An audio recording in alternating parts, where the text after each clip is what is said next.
आज मैं आपको कहानी सुनाऊँगा नादिया और समीर की, जिनको कनाडा आए हुए 1 साल हो गया है और उन्होंने अपार्टमेंट लिया था ऑन रेंट इन मिसिसागा और उसका मंथली रेंट है विद ऑल यूटिलिटीज़ इंक्लूडेड $2,900।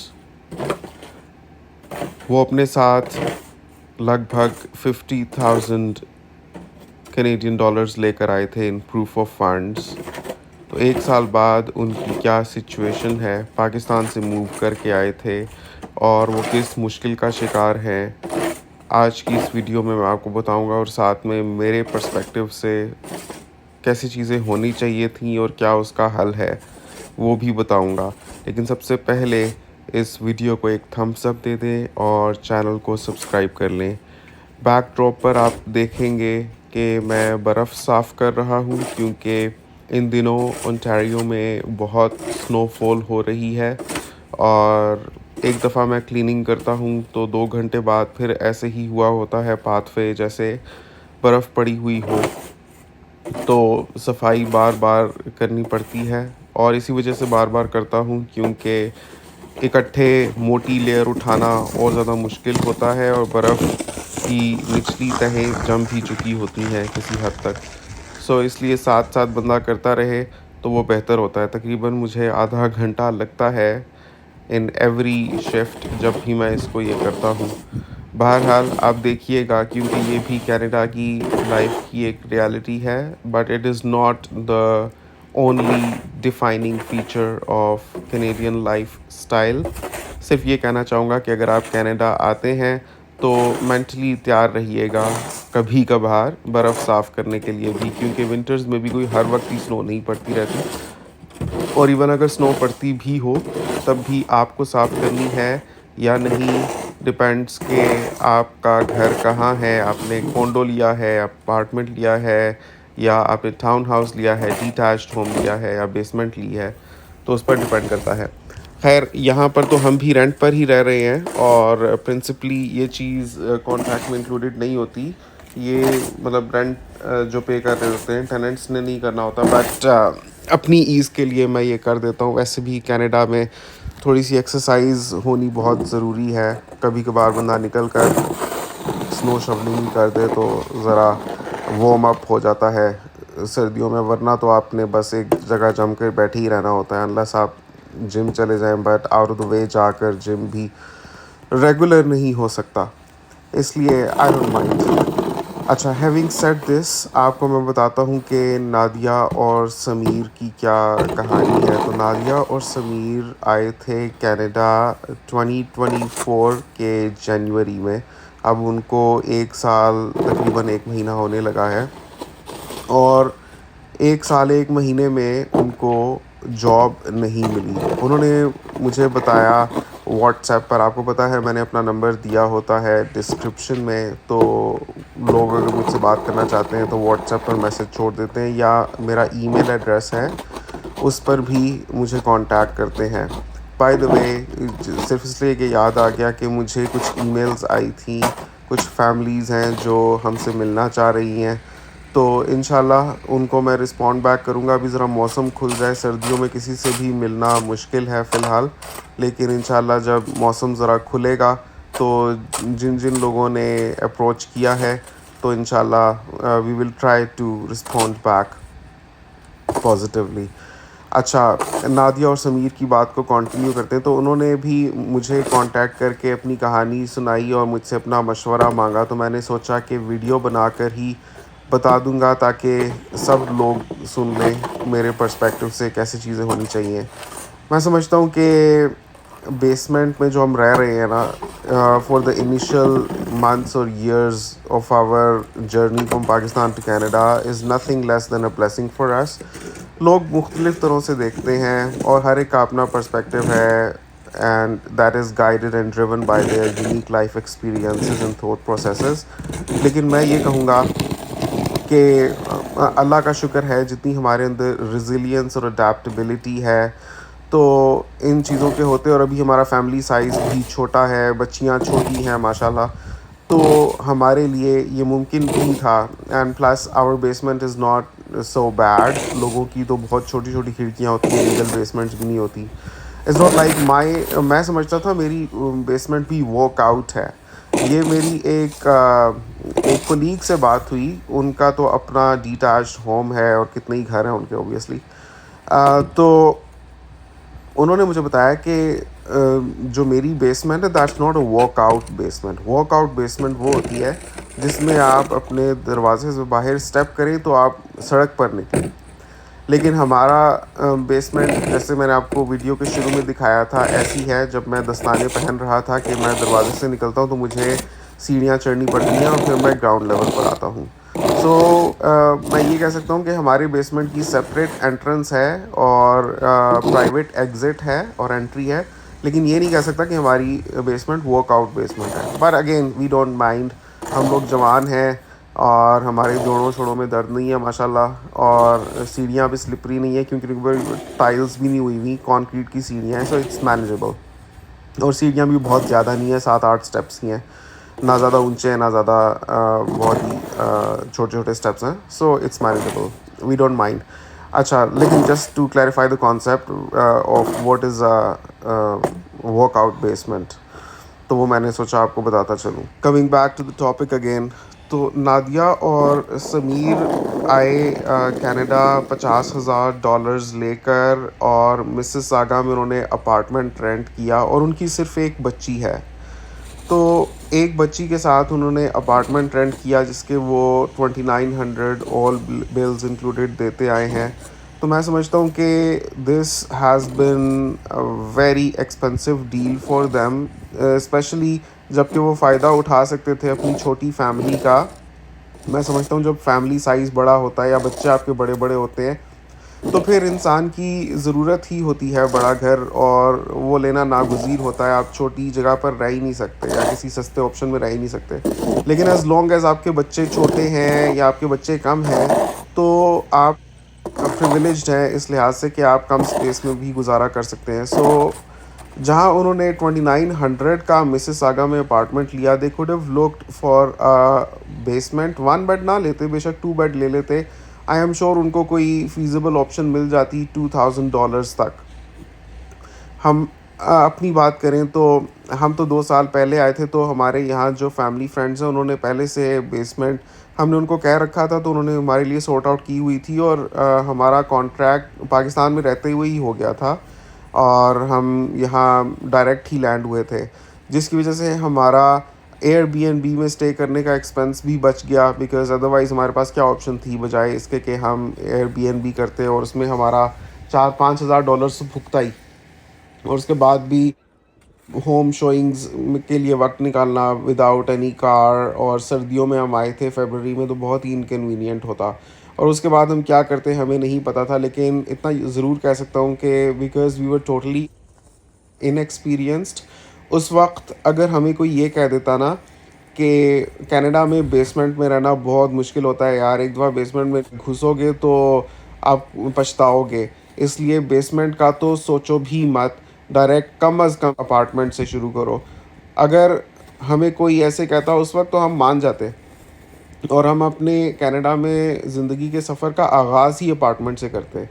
लेकिन थिंग्स हैपेंड इन सच अ वे कि अल्लाह का शुक्र है कि हम लोग सस्ती तरीन ऑप्शन से शुरू किए, और बेसमेंट भी हमारी काफ़ी अच्छी है। मैंने उसका टूर भी पहले दिया हुआ है।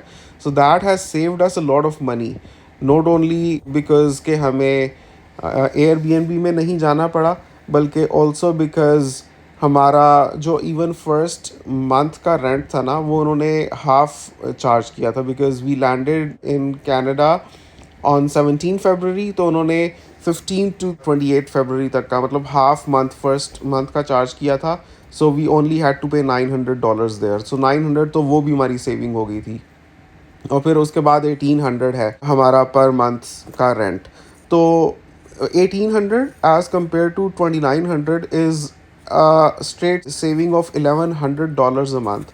आप सोचें कि $1100 एक साल में कितने बन जाते हैं पर मंथ, ये ऑब्वियसली कोई 13,000 डॉलर्स बन जाते हैं। 1,000 भी आप लगाएं और 12 महीने का हो गया ये 12,000, और फिर $100 को आप फिर उसमें ऐड करें, बल्कि ये 13,000 से भी बढ़ जाता है।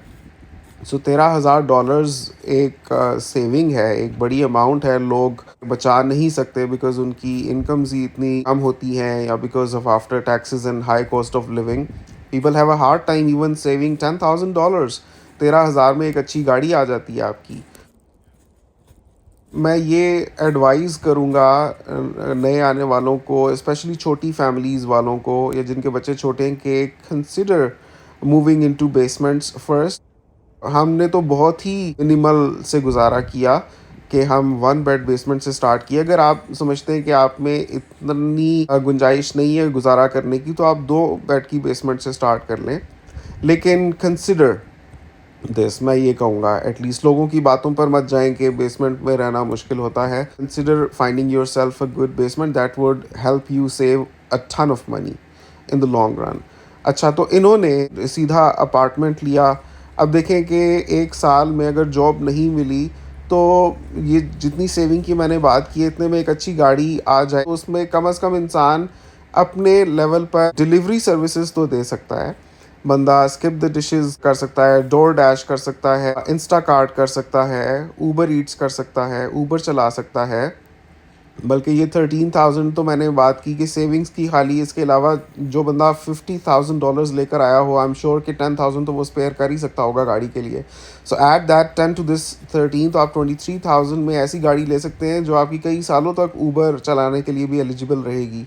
सो 50,000 का बहुत अच्छा इस्तेमाल हो सकता था। हम तो फिर भी बहुत कम प्रूफ ऑफ फंड्स लेकर आए थे अपने साथ। सिर्फ हम अपने साथ ये $24,733 ही लेकर आए थे, which was a requirement at that time, कि हमारे साइज़ की फैमिली के पास इतना प्रूफ ऑफ फंड होना चाहिए। तो हम समझ लें कि बस वही लेकर आए थे। तो 50,000 was way more than what we had brought। अगर उसका अच्छा इस्तेमाल किया जाता तो आई एम श्योर कि अगर आपको बाहर से रिस्पॉन्स नहीं भी मिल रही, so you could have been self sufficient. आप अपने लिए खुद बहुत से काम निकाल सकते थे। और ये जो मैंने आपको चीज़ें बताई हैं, Uber Eats, DoorDash, Instacart या स्किप द डिशेस, इसके अलावा आप लिफ्ट भी कर सकते थे। और इसके अलावा आप Kijiji पर भी ऐड दे सकते हैं, फेसबुक मार्केट प्लेस पर भी ऐड दे सकते हैं कि मेरे पास ये गाड़ी है, consider buying your self a good special car like I have, माशाल्लाह, Toyota Sienna, and mine even has ramp loaded है ये, मतलब कि व्हील चेयर एक्सेसिबल है। तो आप इस तरह की कोई गाड़ी जो है अपग्रेडेड किस्म की लेकर अपने लिए अपॉर्चुनिटीज़ और भी बढ़ा सकते हैं। आप अपने आप को मार्केट करें। All it takes is posting your free ads on websites, like even you could use Craigslist for that matter, और आप Facebook यूज़ करें, Kijiji यूज़ करें, WhatsApp ग्रुप्स में शेयर करें। तो आई एम श्योर कि आपको बहुत से लोग अप्रोच कर सकते हैं। और उसके अलावा आप खुद भी दुकानों पर जाकर इंट्रोड्यूस कर सकते हैं अपने आप को कि I am available for delivery. बहुत से रेस्टोरेंट्स होते हैं, there are always looking for delivery people. So अपने लिए आप कुछ तो कर ही सकते थे। एक, आप बचत करते सस्ती अकोमोडेशन लेकर। दूसरा, ओब्वियसली आपको बच्ची का चाइल्ड बेनिफिट तो मिल ही रहा होगा। और तीसरी ये चीज़ कि आप अपने लिए ये करते। अब ये हुआ है, 1 साल गुजरने के बाद आपने मुझे अप्रोच किया है, और अब आप ये बता रहे हैं कि अब इतने भी नहीं रहे कि आप अपना स्टे इधर प्रोलॉन्ग करने के बारे में सोच सकें। तो ये एक अफसोसनाक सिचुएशन है। मेरी नेक तमन्नाएं हैं आपके साथ, लेकिन मैं यही कहूँगा कि गाड़ी तो कम से कम आपके पास होगी ही। तो just consider doing these things. I hope आप लोगों ने जी लाइसेंसेस ले लिए हो। मुझे ये डिटेल अभी नहीं पता, बट अगर नहीं लिए तो get them as soon as possible और स्टार्ट विद दीज थिंग्स। और उसके अलावा मैंने जॉब कैसे मिलती है उसके बारे में भी बहुत वीडियोस बनाई हुई हैं। मैं लिंक डिस्क्रिप्शन में दे दूंगा, तो आप देख लीजिएगा। तो वहाँ से आपको जॉब सर्च में गाइडेंस भी मिल जाएगी। जस्ट इन केस अगर आप कैनेडियन स्टाइल रेज्यूमे मेरे से बनवाना चाहते हो, तो मेरा नंबर डिस्क्रिप्शन में गिवन है, you can contact me for that as well. तो ये मैं बस बाहर से बर्फ़ साफ़ करके आया था। फिर वीकेंड पर हम लोग तसल्ली से नाश्ता करते हैं। ये फ्रेश क्रीम हम लेकर आए थे इस बार। वैसे तो क्रीम हर तरह की यहाँ पर मिलती है, लेकिन ये वो क्रीम है जो हम खुद नहीं दूध उबाल कर उसके ऊपर से उतारते हैं जब दूध ठंडा हो जाता है। तो ये उस तरह की क्रीम है। ये $10 की मुझे मिल गई और बहुत ही ज़बरदस्त है। तो इसके साथ रोगनी नान और ऑमलेट और चने और चाय वगैरह बनाई थी, तो बहुत मज़े का था। और वो भी खाए डर्टी है। मैं देखती हूँ अगर डर्टी है तो मुझे न्यू वाला दे देना। फिर जिस वाला पेपर क्या अगर वो डर्टी है नाश्ता करने के बाद हम लोग डेंटिस्ट के पास फिर गए। मैं सुबह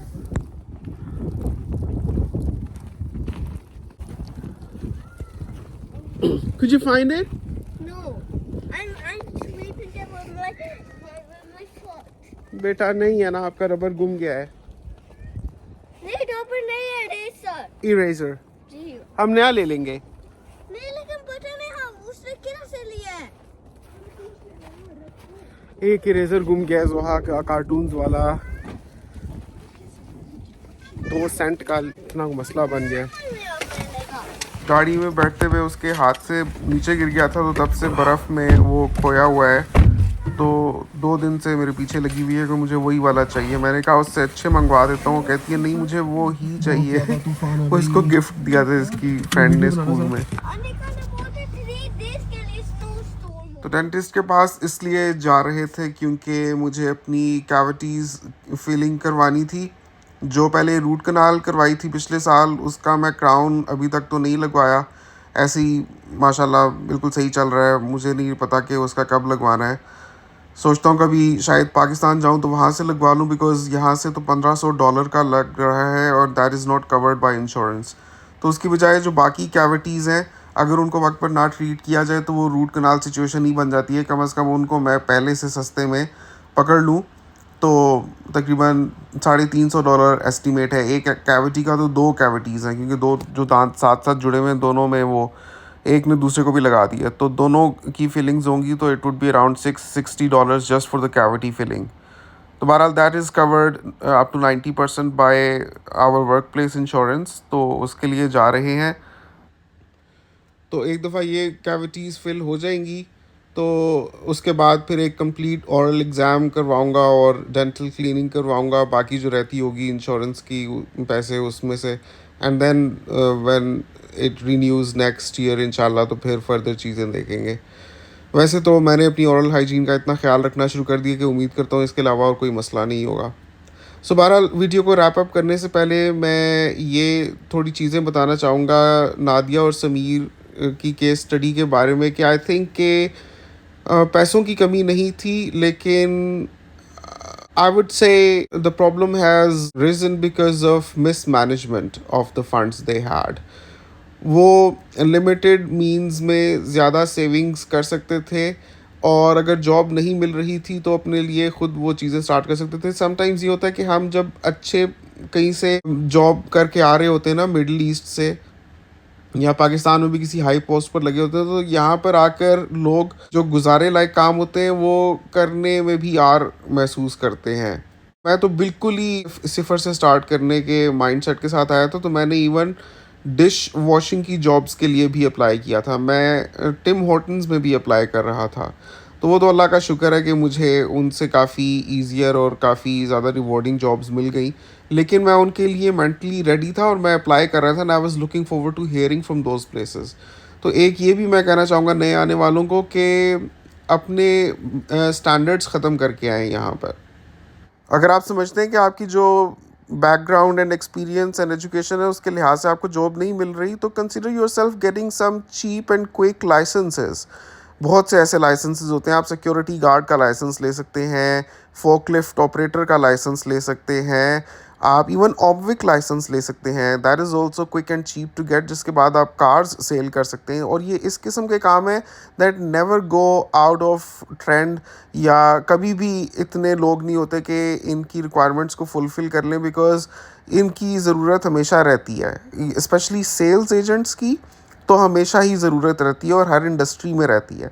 लाइकवाइज ये फोर्कलिफ्ट ऑपरेटर्स की कमी ही रहती है। आप कॉस्टको चले जाएं, आप अमेज़ॉन वेयर हाउस में चले जाएं, आप कहीं भी चले जाएं, हर जगह आपको फोकलिफ्ट ऑपरेटर्स चाहिए। तो आप अपने एम्प्लॉयबिलिटी के चांसेस इस तरह से भी बढ़ा सकते हैं by getting quick and cheap licences, and they are so quick to get कि आप अंडर 1 वीक ले सकते हैं। And there are many of these licences range in cost from $100 to $300 and sometimes even less. तो ये अपनी research करें और अपनी एम्प्लॉयबिलिटी के चांसेस बढ़ाएं। तो नए आने वालों को मैं यही कहूँगा कि the biggest thing that you can do for your self is adopt the ideology of minimalism. कोई ज़रूरत नहीं है नई गाड़ियाँ लेने की, एक्सपेंसिव गाड़ियाँ लेने की, कोई ज़रूरत नहीं है एक्सपेंसिव घर रेंट करने की भी। इवन मॉर्गेज तो लेना छोड़ ही दें, सोचने का भी छोड़ दें अगर आपके पास बहुत ज़्यादा पैसे नहीं हैं तो। स्पेशली शुरू में आने के बाद आप, बिकॉज कुछ लोग ऐसे करते हैं आते साथ बस घर लेना घर ले लेते हैं, और इट टर्न्स आउट कि even if they are able to pay off that, मतलब कि वो मोर्गेज देते रह सकते हैं, they just can not come to terms with the kind of life style and weather and all this system that Canada has to provide. So 2 साल तो इंसान को ये डिसाइड करते हुए भी लग जाते हैं कि वो अपने आप को देखता है कनाडा में लॉन्ग टर्म या नहीं। So forget about even thinking of getting a home here in the initial years. तो मैं यही रैप अप करूँगा कहते हुए नादिया और समीर को कि गेट सम गुड लाइसेंसेस, और इवन अभी भी देर नहीं हुई है, ये आप निकलें इस अपार्टमेंट में से। जब आपके पास नहीं है पैसे तो आप क्यों $2,900 दे रहे हैं, आप $2,000 में, $1,800 में रह सकते हैं। सो आपको ये कुछ करना पड़ेगा। उम्मीद करता हूँ मेरी वीडियो से सबको फ़ायदा पहुँचेगा और सबको एक पर्सपेक्टिव पॉजिटिव अप्रोच मिली होगी। नीचे कमेंट्स में आप भी अपनी राय का इजहार ज़रूर कीजिएगा। अगर व्यूअर्स कोई मशवरा देना चाहे नादिया और समीर को तो दे सकते हैं, और अगर आपके कोई भी मसाइल हैं जिस पर आप मेरा पर्सपेक्टिव लेना चाहते हैं तो मुझे ईमेल कर सकते हैं @bzbzbz316@gmail.com। आपसे मुलाकात होगी इंशाल्लाह अगली वीडियो में, तब तक के लिए अल्लाह हाफ़िज़।